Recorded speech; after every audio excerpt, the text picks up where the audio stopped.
কি হয়েছে বাবা জীবন, আমাকে এভাবে ডেকে পাঠাইলে?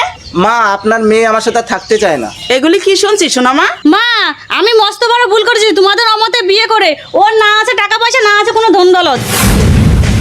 কেন সোনামা, নিজের ইচ্ছে বিয়ে করেছো? বিয়ের আগে তো বলতে আমি ওই ছেলে ছাড়া বাঁচবো না। তা এখন কি হলো সোনামা? সেসব কথা কোথায় গেল? থাক শাশুড়ি মা, আমি একটা সাধারণ ছেলে, আপনার কাছে এরকম ধরনের ব্যবহার আমি আশা করিনি। আর তুমি টাকা পয়সা ধন দৌলত চাই না? মনে রেখো, টাকা পয়সা ধন দৌলত থাকলে সুখের সংসার হয় না, সুখের সংসার হয় ভালোবাসার থেকে। সেটা তোমাকে প্রত্যেকটা মুহূর্তে দিয়ে এসছি, আর সারা জীবন দিয়েই যাবো। বাবা জীবন, ভালোবাসা দিয়ে কি জলে ধুয়ে খাবে?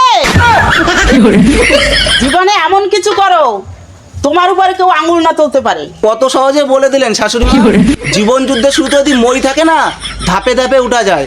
আর যার কাছে মই থাকে না, সেই জানে জীবন যুদ্ধটা কত বড় আকারে দাঁড়ায়। তাহলে বাবা আমি কিছু টাকা দেই, তুমি ব্যবসাটা একটু বড় করো। থাক মা, কারো সাহায্য থেকে নিজের চেষ্টায় বড় হওয়াটাই ভালো না?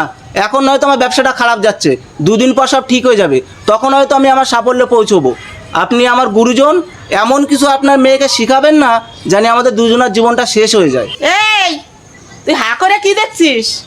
জামার কাছে ক্ষমা চা। মনে রাখিস ধৈর্যের অনেক গুণ আছে। আজ নেই তাই কি হয়েছে, কালকে আসবে। কি হলো, ক্ষমা চা। কি গো, তুমি আমাকে ক্ষমা করে দাও। তোমার সাফল্যের জন্য আমি বুড়ো বয়স পর্যন্ত অপেক্ষা করবো।